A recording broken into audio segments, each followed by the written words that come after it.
Welcome back. It's BetterHalfshow, and we're discussing Love is Not Blind. And I've been having a discussion with Cobhams Asuquo, the famous multi-award winning musician, producer, and artist. Cobhams, thank you for being very open about your love life on this episode of the Better Half Show. Thank you, PG. I enjoy sharing. And your hopeless romantic story has been very, very interesting. And like I said before, you should consider making a movie out of this experience. It's more interesting to live it. All right.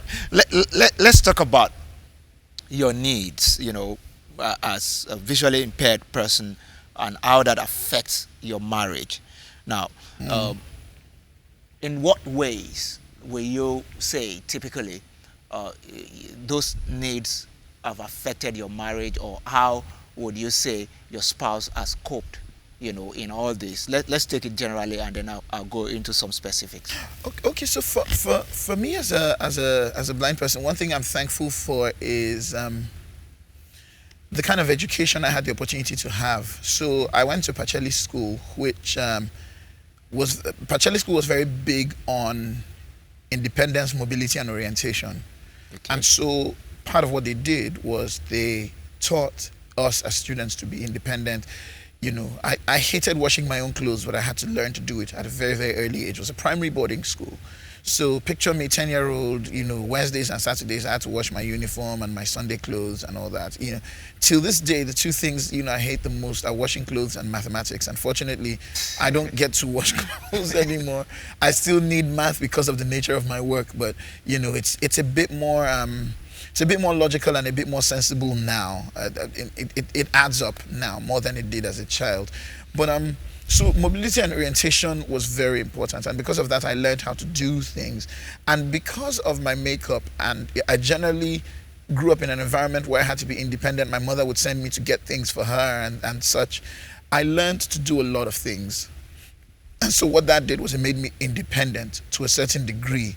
And so when I was getting into marriage, one of the things I was careful to point out or to show to her was, look, I'm not marrying you because I want you to come and be a burden and to just lift off, every single thing that I cannot do. I'm marrying you because I want to give to you. So for me, my concept of marriage was more for what I wanted to give, and more I learned that for me, love is more about what I give than what I receive.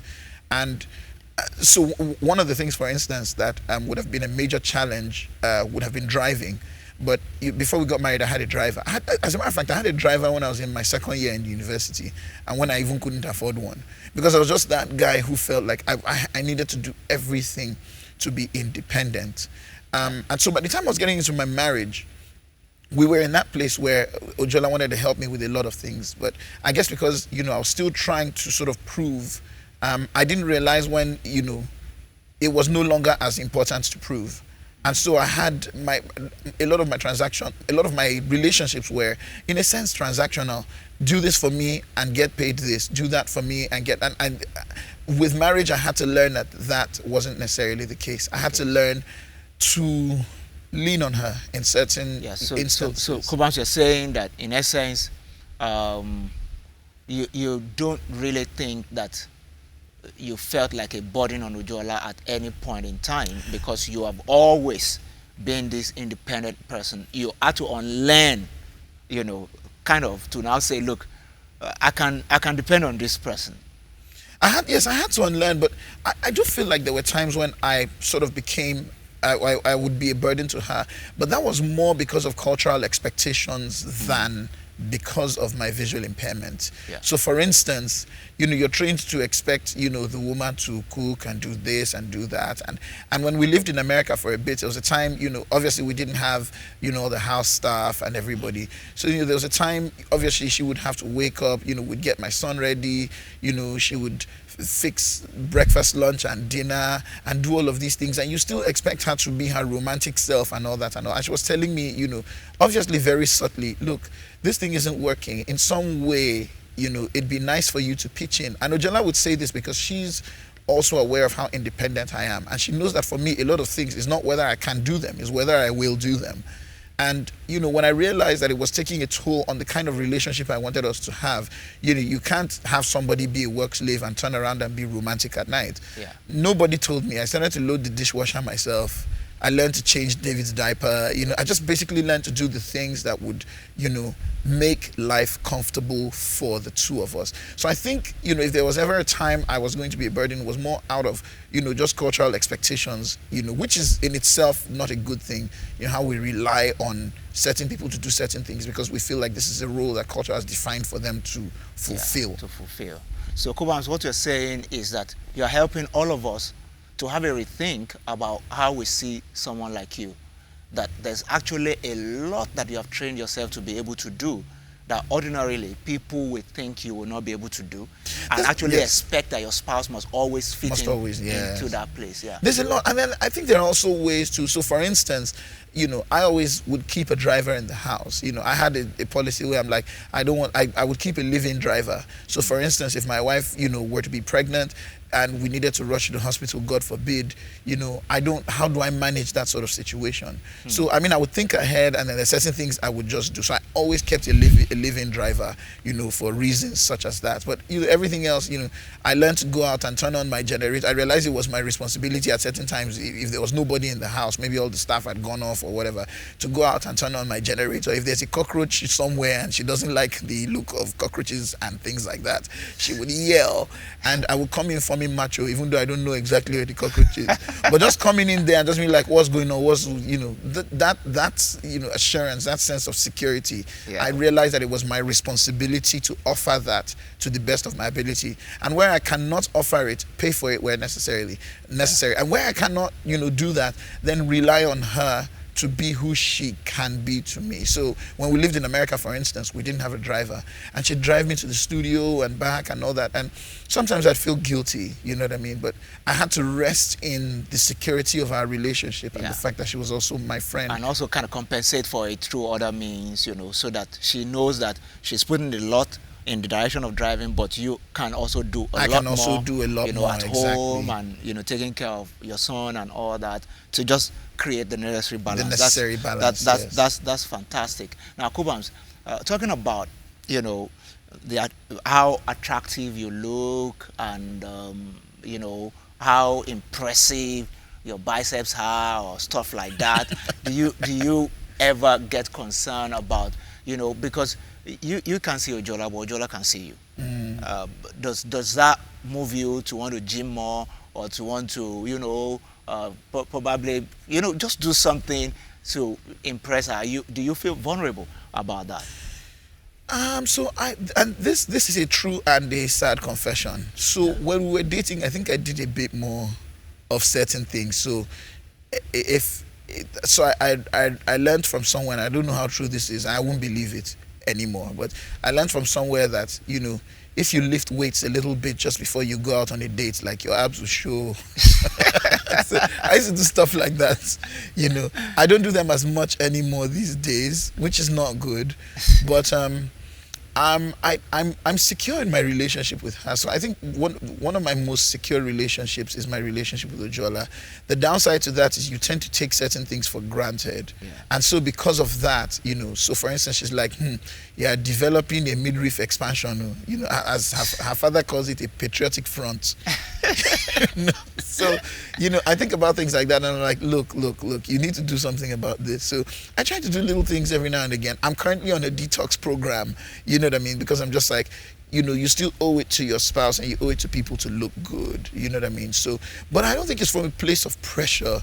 I think if there's one thing that is, I find commendable in my relationship with Ojola, is the fact that we're both secure. We're secure in who we are, you know what I mean? Where Ojola is she's not the most materialistic person I know. Yeah. And when you find yourself dealing with that kind of person, I realize that I'm in a sense a bit more ambitious, and I can be a bit more status conscious.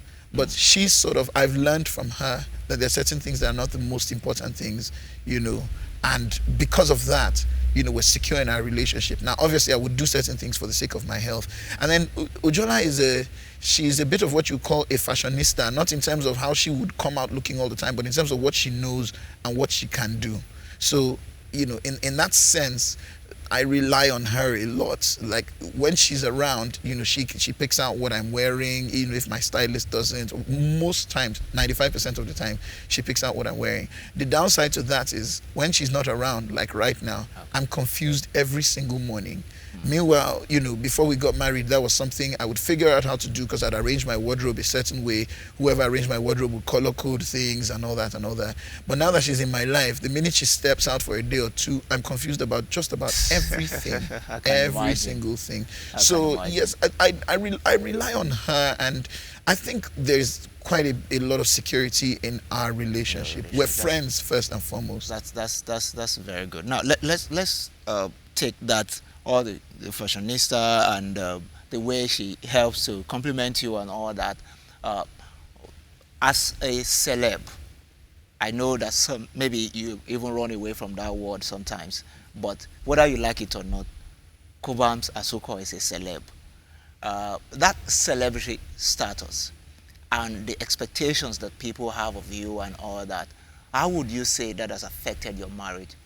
Would you say Ojola copes very well with it? She's comfortable with being a celebrity wife, if there's anything like that in your own construct? Yeah. So it's in two ways for me. So I'm a public figure outside. Yeah. But I'm a husband and a father and a friend at home. So it doesn't matter what I do outside. When I come home, I'm an entirely different person. You know what I mean? I do the things I have to do. I put my son to bed at night. Depending on where we're living, if we're in another country and it's just the two of us, if I have to do the dishes because she's cooking, then I do the dishes. It really, so I live a perfectly normal life at home and even in my place of work. I consider myself, a co-worker even among, the people that I work with in my business. So I think that helps us. And that helps her. I think in my life she's the celebrity. So I think that's that's what makes the difference. I esteem her. So I kind of take that attention and all of that and turn it around and give it to her because I think that's who what she is to me. Now in terms of my life outside, again, Ojola is she's a very wise and kind person. So I think she understands how to assume the role, so she can be. So she knows what to do when she knows. She definitely does. And when she definitely doesn't does. put you under any pressure, and she's just herself. She's herself. I think sometimes she's a bit more aware of my public persona. Okay. To the extent that, because I take things for granted, I don't mind going out. I want to go everywhere in this life in slippers because I'm just, that's me. I'm comfortable. I like to be comfortable. Sometimes she'd say to me, you can't do this. You can't go out this way. Don't you know who you are? You cannot. So she takes charge sometimes of that situation because I'm caught up in like my music and in what I want to do. But she takes charge in that. That's very complimentary and. We need to give kudos to Ojola for that. Now we're going to take a break, and when we're back, we're going to be looking at how seeing or not being able to see Ojola has affected things, and how does that make Cobhams feel emotionally. The fact that you often feel that, okay, I even want to know how this girl really looks. But don't go away. So stay with us. We're going to dig a little deeper to the romantic story between Cobhams Asuquo and Ojola Asuquo. I'll be right back.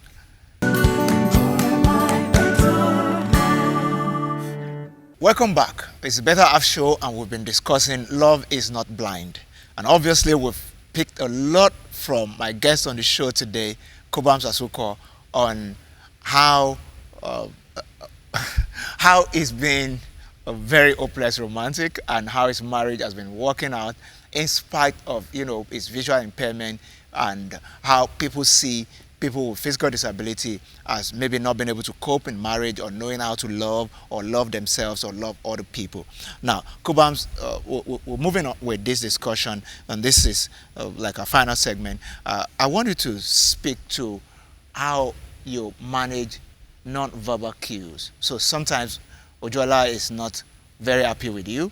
Maybe she's angry, or maybe she's just trying to be mischievous, or like you have given us examples of how you hid the ring from her before you proposed and all that. Maybe she was hiding something from you or anything like that. And how do you still get in, knowing that you couldn't see her, you won't be able to see her facial expression and stuff like that?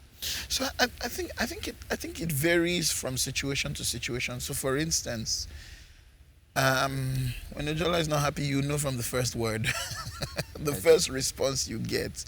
You walk into a room and you say something, and she says something to you.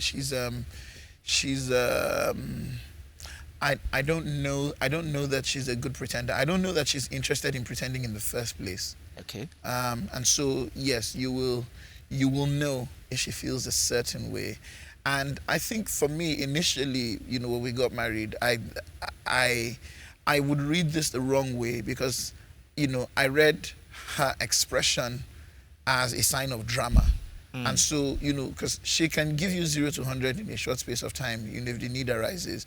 And so for me, I had to learn to understand, that as her cue and manage it so that it doesn't escalate. Because sometimes what happens is when you don't take the cue early enough, you kind of let the situation fester and you let it escalate. So, so you know from her very first word. So do you ask probing questions when you then discover, how do you confirm, your feelings? So half the time, when a person feels a certain way, so let's use, anger case in point, or just unhappiness. If it's someone that you relate closely with, as a spouse, you can narrow it down to like 5 things. Or 4 things, except maybe it's something that just happened that you're not aware of, some bad news or something that you just came in to meet. But if it's something that has to do with you directly, chances that you can narrow it down to 4 or 3 or 5 things that may have happened within the course of, a short period of time. There are a few surprising instances where, you're like, wow, I didn't see that coming. Like, maybe you thought something was a joke, but it didn't just go well with the other person or whatever. Yeah. So, with unhappiness or anger or sadness or whatever it is, you can narrow it down. With other forms of emotion or other, forms of feeling. So, for instance, when she's being mischievous or whatever, sometimes I don't catch it. But I think that's what makes it even more fun because, when I eventually realize that she's playing a joke on me, I'm far gone sometimes, and I think for her it makes the joke more interesting.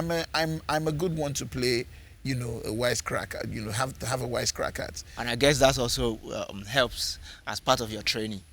Yes, it does. Next time you then know that maybe she's just being. She might be. Yeah. So, for instance, I tell people there was a story. I had friends growing up who, when we're walking, because they would tell me to cross, maybe cross something or cross a gutter or whatever, and some of them took it upon themselves to tell me to cross when there was nothing to cross, and it became a joke. But the thing is, I always crossed because I didn't want to not cross one day and find out the hard way. Yes. So I guess that in itself sort of trained me for, a little bit of mischief, every now and again. So yes, I think not seeing or not expecting sometimes actually spices up the joke in a way.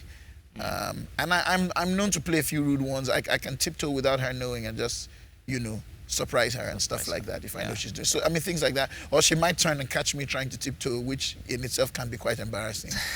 So yes, it's fun. That's interesting.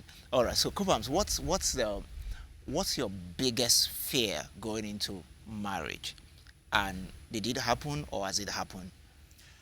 My biggest fear going into marriage. Oh my goodness. Yeah. My biggest fear was having a marriage that would be characterized by strife and disagreement and 2 good people always trying to be right, always trying to, have right of way and eventually ending up splitting up, not necessarily because one person is bad, but because they're just 2 good people who can't get along. Yeah. It's just the problem of not being able to agree. Yes. So for me, I was really afraid. So in a sense, I didn't want to marry the wrong person, but then that's a statement that raises another question altogether: who's the wrong person? Because I think the success of my marriage and my marriage to Jola comes from both of us just sort of agreeing to make it work. We could easily be the right or the wrong people, but we make it the right people because we smooth out the rough edges that we both have and we make it work. And we enjoy our days together as the years go by. When we started out, we had our tons of differences. Like I said, I had expectations. I had a particular day when we had just gotten married and we'd gone to drop someone off at the airport and we were on our way back home. And she was eating Doritos in the car or Cheetos or something, and she offered me, and I said no because I wanted real food. And for me, I didn't necessarily want her to cook, but I wanted her to be the one to initiate how we would get food. And she didn't until all the eateries were closed and we got home and there was no food, and I got angry.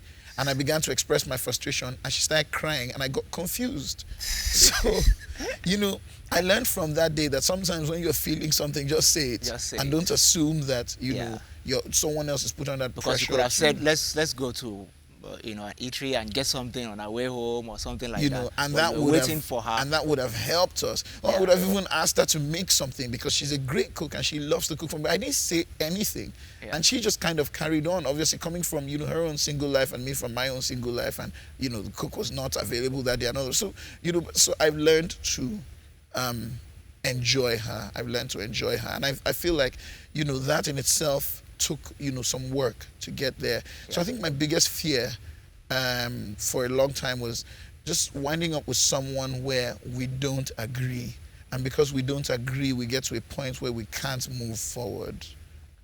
That would have been disastrous. Well, needless to say that has not happened. All right, Cobhams, in the same vein with 8 years, almost 8 years down the line, you've had your greatest fear, which is the fear of disagreement and splitting up and all that. What about what will you consider the greatest challenge that you've had, the last almost 8 years in your marriage? So, my greatest challenge in my marriage is something maybe I should have considered as my greatest fear, but it's so left field and so unexpected, at least for me, that when it first came, I think it was a test of not just my marriage, but a test of my faith, a test of my character, a test of so much for us. And that is, getting to find out that you're having a child who's struggling with special needs or struggling with vision. For me, that was so left field. It was so unexpected because obviously, we're not talking about something that, is hereditary and runs in the family or anything of the sort. And then, you go out, you go abroad, you do all of these tests and genome sequencing, and science is saying to you there's no immediate scientific explanation because in terms of, the gene sequencing, we're not identifying. So it's not like, some kind of cancer that runs in the family or something like that. I think for me, it brought me to a place of surrender to say, you know what, after everything said, God is God, and God is good even when you don't feel like saying it, and even when it doesn't sort of align in that exact statement. You know what I mean? And I think for us it shook us to our foundation. But what the reason I share it is the fact that even for something as deep as that, we stayed in love. You know what I mean? We stayed in love because it could have been anything. It rocked us to our very foundation. It could have split us apart. It had me asking questions like, why did I even decide to get into this in the first place? Why did blah, blah, blah, blah? But I realized that a lot of those questions were coming from a place of pride, from a place of, I'm not the guy that this should happen to, and, from a place of, this is not the girl that this should happen to, but then again, I realized that, I don't love Ojola more than God does. You know what I mean? And it doesn't matter what I wish for her, or what I wish for myself. At the end of the day, there's a story that we don't know the end of. And that's one. And then two, bad things happen. You know what I mean? And you learn what you should learn from them in life. Stay hopeful, keep your faith going as far as your faith can extend. And so it was for us, I think, our biggest challenge. Situation. It was easily, and for me, not just even in marriage, I think in life in general. Wow. But I share it because we we were able to go through it, and we're able to go through it drawing strength from each other and from our family. Like, we have the most supportive family I know. I don't call Ujola's parents my in-laws, because they're not. They're my parents literally. Yeah. And my mother's her mother literally. So our families just sort of would band together, whether it was praying or just encouraging or whatever it is, so drawing strength from us, and then knowing who we are and having our priorities right, not being people who are out for the show. Yeah. Because if you're out for the show and that sort of thing happens, then there isn't really much to show. Yeah. And so for us, we have to draw strength from who we are, who we've been trained to be, which is, we train ourselves to build substance within ourselves, and we have to draw from that, So I can just imagine how, that must have rocked your world, and a real test on the love that you profess to one another, and the entire construct, that you call marriage. I know, I haven't been in that situation, but just hearing you out, you could see, I just gave you time to talk about it, because I just know that must have been a really, really serious. It was definitely a trying roller time. coaster of emotions. Yeah. At some point, you feel personally responsible. You feel all kinds of emotions. Yeah. But you get to a point where you're just like, you know what? God is God. God is good. There is still love, and if we're lucky to still be in love after this, then it will take lava spewing out of a volcano to break this. Wow, that's very remarkable. That's very remarkable, and I know that your love and the joy that you share in your marriage can only get stronger and stronger even after this experience. And we thank God for just the way He was able to pull you through all that. So, Cobhams, we're rounding off on this episode, and I have one question from social media, just people randomly asking us questions, for every guest on the show. And this is a question that we have for you from social media. It says, when you have special needs, there is a tendency to feel like you should find your level. That's in inverted commas, find your level. What do you think about this? Which finding your level there, meaning, look for someone like you, or just behave yourself, don't aspire, especially when it comes to love and all that. Find somebody else who probably also has a disability or something, so that you can say, okay, I have my own, you have your own. How did that play out for you? I think for me, so the statement in itself, find your level, is not one I disagree with. What I don't completely understand is, if you really know what your level is. So, for instance, I think very highly of myself, and I think that that's my level. And who I think or what I think of me is not determined by the fact that I cannot see. I think that there are many people who have other forms of disability that is not known, publicly. And I think that, sometimes people make decisions based on how that hampers them in their minds. So it's almost like you judge yourself before the world judges you.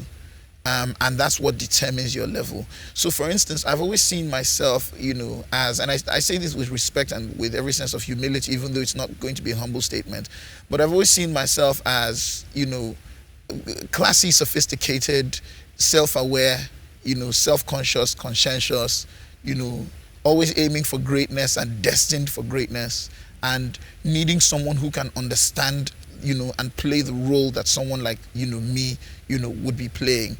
And that informed even my choice because like I told you, I grew up in a squalid, malignant environment. My wife is the daughter of a diplomat. And I just said to myself, look, this is who I am. This is who I want to be. This is what I deserve.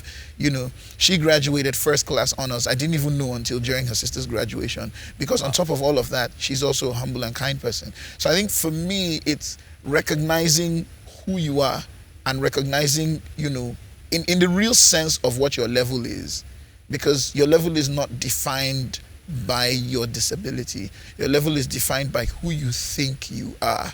And, I think that's the most important, always ask yourself, who do you think you are? Who do you think you can be?